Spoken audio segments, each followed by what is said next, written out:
This is Pilleater. I'm here with Cartrell Payne. Today is May the 18th, 2022. I'm here with the fabulous Robert Stark. How you doing, Robert? Hello, Pilleater. Hello, Cartrell. What's up? So, Robert, you have your new book out, Vaporfornia, and how's been the reviews? What's been the success like for your brand new book? Yeah, I'd prefer to do that. I can just do like I'd like to wait on that one because that's a bigger deal. I'd rather like keep this casual, Okay. talk Okay. about something else. Why is that secret? That's like too. That's too secret. Okay. No, just Okay. if I'm gonna promote it, I want to better prepared. Yeah, let me Okay. think. Well, I wanted to ask, you give off a Boyd Rice or like a feeling to me like a pop culture, like right wing type of guy. I don't know, but yeah, Boyd Rice. Oh, actually, yeah. Since I don't know if I want to do a show in the book, but did you see the show I did? Like Matt Pegas and I were talking Yes, about starting a new religion. I was I listening saw to it. that, but I haven't like listened to it yet. But I Right, saw it. right. It's very interesting about this new religion. It's very Cali centric and very Stark vibes for sure. But it has the Matt Pegas principles though. And I think Matt has definitely post Starkian influences that we take for granted a lot of the time since it's weird the whole Stark canon. Yeah, so yeah, it kind of started as more like Matt. Matt had this article called like the Renaissance of the Ritual. Mm. Yes, I was reading with Dan Baltic too. He was in there. I didn't know he wasn't on that show, but it was a simulcast with his podcast. Gotcha. Yeah, New Right is really good stuff. I mean, they're doing the whole like I wouldn't say it's alt lit, but I would say there is kind of this traditionalist bent. I mean, I wouldn't even say it's traditionalist Well, either. you want to ask you since you read the book Vaporfornia, what's your overall take on that? You read it, you finished it. I You did would write a I thought review. you know it's really I love how it's like kind of like a Star Wars prequel episode where if this was made in a movie, I think Vaporfornia should be the first movie, even though it's the second book, and Journey to Vapor Island would be like a later series in the movie. I don't know. You kind of want to do audience with Is that. it uh I mean, today I was like going around the park. I was listening to Erasure's Heavenly Action. I oh was just yeah. just keep laughing Oh, to remember myself. the scene where he hears that song Yes, I was with his laughing to myself. Yeah, I know. I was laughing to myself all day, being like, Well, today, "Benjamin." Yeah. well, today I watched like Brace Face. Oh right, I remember that. That's like Yeah, and I thought old to school myself, like Stark Truth. yeah, and I thought to myself, this is like a less serious version. I mean, while I was watching Brace Face, I thought to myself, this is like a less serious version of It's Told by Ginger. Well, actually, I showed Robert Braceface just by like sheer. Would have been 2018. I'm going to show Robert Braceface just because I thought it was hilarious and Yeah, I it is think he kind was. of edgy I in a think he way. was too old by the time that show came out. Like he was probably more like Ren and Stimpy and stuff like that. No, Braceface is edgy because it's like Yeah, I was probably like I never watched it when it came out because I was in I was probably in my 20s when it came out. Was Brace Face like the early 2000s? Yeah, pretty much. What do you think about the scene about the take on AA in the book with Lily like when? I like it. I like the race play. I think it's very subtle. I think it's friendly about it, and it's just kind of just nonchalantly agreeing that the future kind of belongs to this Eurasian futurism. But What do you think about the breakup scene and how they uh, can't be together? I mean, personally, I mean, you're driving the story here, but it just puts repressed Asian sexual desires within the text. If that's true, I mean, that's my opinion on it. I think most white nationalists will look at it and being like, thinking it's like some bullshit, remember that guy Ryan Andrews who wrote for D Dare and he wrote an entire thesis about like, oh, why white male Asian female shouldn't be together or something like that kind of cringy behavior, and you kind of like Oh yeah, you kind of spin it on its head and be like, well, that's just a trope, that's just a cliche that like these weird white nat types have about race mixing or something. Yeah. Oh, what was I gonna say? Oh yeah, like anyway, if you want to know what we've been doing, Robert, like we've been interviewing like random people. Like we interviewed Sal from Electric Frankenstein. We interviewed Mickey Royal, Arthur. He was like a former gangster and pimp. We interviewed Charles A. Coulomb, that weird monarchist guy. Weird monarch. Oh, who did you interview? Charles. Yeah, I think I've heard of him. Yeah. Yeah, interesting person. Robert, do you still use Zoom for your podcasting? You use Zoom now for podcasting. Mostly Skype, but I use Zoom sometimes. It depends on the guest. Yeah, it's like Zoom only gives you like 40 minutes to record, and Skype if you have Skype recorder. But I think like it's easier for people to get into Zoom nowadays simply because you just send them the link rather than like an account. Right, you don't have to sign up. It's very easy it's easier. Well, it depends. It's more of a hassle to set up, but it's easier for the person being interviewed. Mm-hmm. I noticed like they're skimping on Zoom because they like the free version. They've cut it down to like 40 minutes now.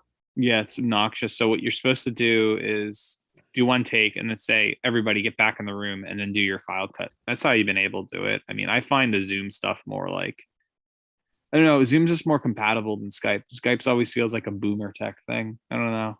But Hey, Robert, what do you prefer, like Northern California or Southern California? I guess both. Oh, well, I like the North better for some North. reason. I don't know. But you've never been to California. True. But I've thought about living in either Santa Cruz or maybe Pacifica. I don't know. yeah, Pacifica. You should definitely do Pacifica. That's near San Francisco, yeah. But it's very, very expensive. Remember for a while you wanted to move to Ferndale? Yeah, that's like Humboldt. Right, or maybe Vallejo too. I think you mentioned that. Did I? I don't think I mentioned Vallejo. Might have. I don't know. I know E40 is from Vallejo. Who? He's a Bay Area rapper. Oh, right. Yeah. And where are you? Where are you right now? What part of the country are you in right now? Mississippi, but I'm trying to save up money. Oh, right. Yeah, I'm just making music, doing whatever, all that fun stuff. Probably gonna I've also been trying to improve my life. Been trying to collab with different people. Online or in person? Online. Oh, yeah.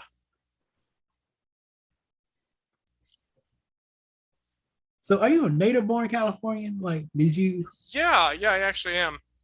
Is that for some reason people think that's rare? It is. Like multiple generations. Wow. So your family's been there since the gold rush. Maybe like that to the late 19th century. Fascinating. That reminds me of a joke in Family Guy where there's like two miners and like they discovered gold. And he says they discovered gold in San Francisco. He says, we're gonna be rich. And he says rich and gay. Oh, yeah. Yeah. I'm like, I wonder if there were even gay miners back in the 1800s. Like, was that a thing? Probably. Yeah, let me Google it. Gold. I'm gonna Google that right now. Gold rush, gay. I'm gonna see what comes up. 49ers. Okay, here we go. Oh shit!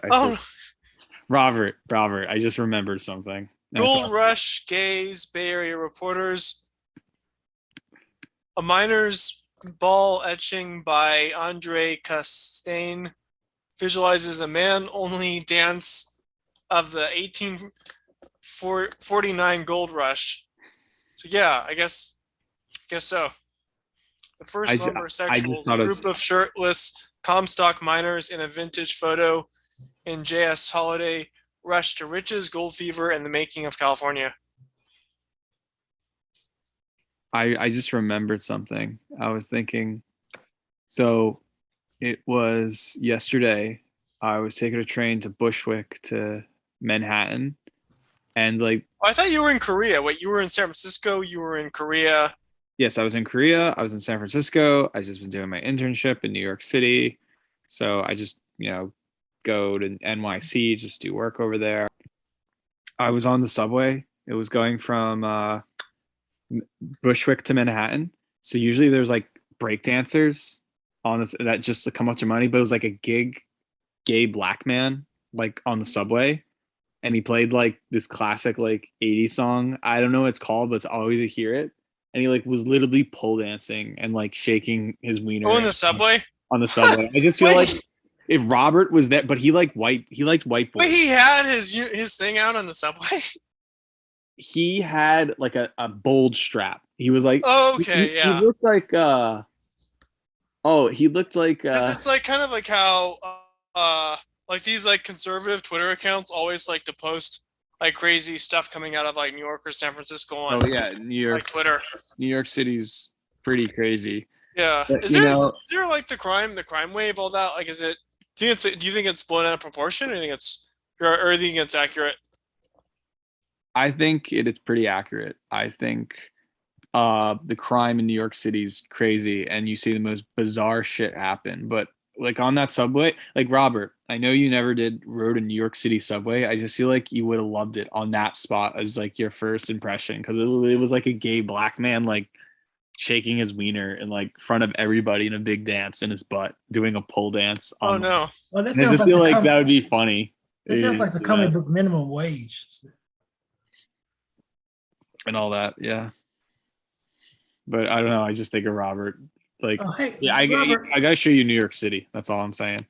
Hey, Robert, right. What's your favorite? Who are your favorite like YouTube reviewers? Like, I like Movie Bob, The Rageaholic, Kenny Lauderdale. Oh, movie reviews. Yeah, I don't have like a consistent movie reviews, but if I'm going to watch a movie or research a movie, I'll look one up. Is that kind of I guess like Jay Dyer? Would you say it is movie reviews? Sort of. Yeah. I like movie, your take on that. I like Movie Bob. Like, I like how he goes in depth and stuff. Like, he did like one episode where he was talking about the history of the Keystone Cops. Oh yeah. Like Silent Film stuff. You have a funny name, like your last name Stark. Like, did you ever watch Game of Thrones or like it? I never really got into it, but I'm aware of it.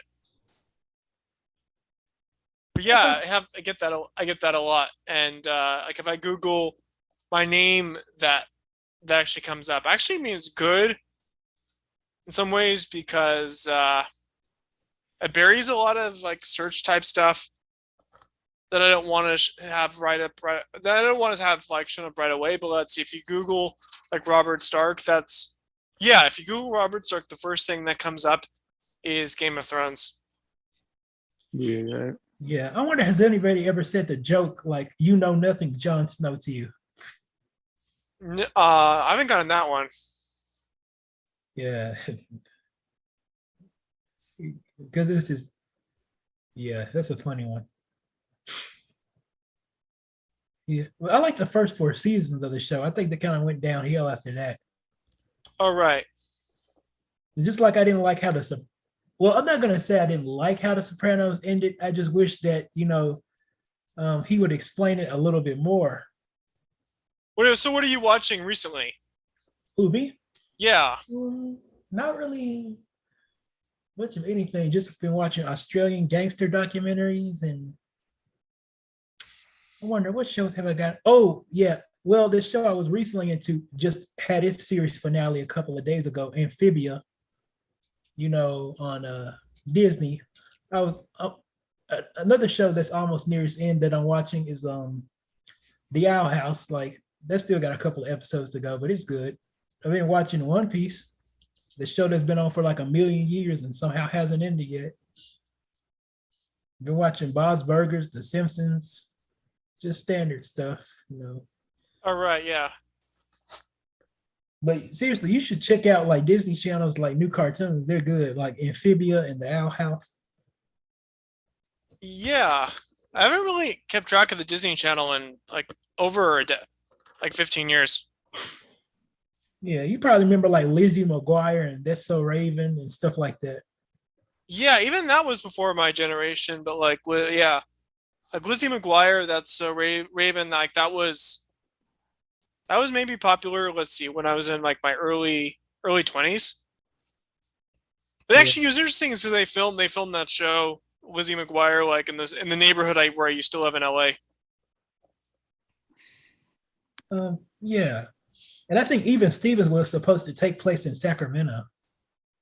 Or something like movie like Girl of the 21st Century. Like that was Yeah, yeah Xenon. yeah Xenon. Like I remember that. That must have been like 2003 maybe Yeah, Disney Channel has been making original movies like 1999. Yeah, well, but that's a really even, long. That's a even really long more than time that. ago. Like they've been making them since the 80s. Like, Halloween Town came out in 94, 95, I think. Did you watch like 90s Nickelodeon? Of course. Like, Are You Afraid of the Dark and Oh yeah. stuff like that. When Oh, you remember it from when you wait, I forget how old you are, but you remember it from when it was on, or you watched it later? later. I was born in 1995. Oh right, so yeah, like I watched that show like it was like Doug and Are You Afraid of the Dark? Like watched them when they aired like in the mid 90s. Did you remember in a certain episode, like a childhood show you saw, which what you felt was like very traumatic and weird? Of which show? Like you were just watching this one cartoon or like kids show, and you saw like a traumatic episode that like scarred you. You can't stop thinking about it. Yeah, I don't know. Like maybe. Well, some of them. Are You Afraid of the Dark? So I remember the one of the clown. There's like an evil clown doll, Okay. and then I remember one where there was a boy who had this like a monster in his basement that wanted where he like fed bullies to the monster in his basement. Remember that? It was like scary. And then like at night, you saw like shadow people in your room and you can't go to sleep. Was there like an episode where you're like 14 and 15 and was like really erotic? And you Are got You like Afraid of the Dark? no, like anything, not just Are You Afraid of Dark, like a kid show or something. Hey, that reminds I me. don't know. There's been a joke going Remember, around on the internet. was there a show on Nickelodeon? Clarissa Explains It All. I think that I was the remember, I other one. remember yeah, I love Cliché explains it all. Remember, you were like helping me with my first book, and you put that in as a reference to Yes. describe the room towards the end, like the final scene, which Yeah. we all know what happens. Yeah, we all know what happened. Cliché explains. I used to before my mom would like what this was back in the 90s, like 98. My mom would wake us up at like 5 a.m. and we'd be watching Calissa Explains It All with like his dredging theme song. And I'm like, I just want to watch cartoons. I don't want like people dancing in it. No, it's funny you mentioned that because about girls and stuff on TV shows. I had a crush on like the Asian chick from Lizzie McGuire. Was she Filipino? Yes, Lalaine. I see. I Yeah, like I'm that. trying to think of boner tunes, but it's really hard to think of any boner. Like we had What about Totally Spies? I wasn't grow up like Robert. Like we recorded a podcast in 2017 about boner movies, and your boner film was like The Babysitter with Alicia Silverstone. Yeah, he was obsessed with her. That must have been like 2017. Yeah, and it's still on your website. We did like a boner film like episode where he talked about my boner film was like The Great Escape with the panda. And Oh, the greatest! I remember that. The great. we literally did a podcast in 2017 about boner movies, and you talked about like Wait, the greatest scrape is Wait, what? It's like the guy and the panda on the front cover, and he's like a white boy who goes to China, and there's a scene. I remember that. Was that like, 90s? Yeah, and she like gets out of the pool like naked, like and just shows. It's like literally something like you wrote, and then you talked about like. I think I saw that. I saw that when I was a kid. It must have. I haven't seen that since I was like a kid in the 90s. Or it's like the Emerald Forest. That's like a classic boner. Wait, Emerald. What is the name? Panda movie, China. Oh. No, it's not the amazing. No, like wait, is it? Oh, is it the Amazing Panda Adventure? Yes, the Amazing Panda Adventure is a classic boner film. There's literally a part where the girl is just naked in the lake, and the white kid gets a boner.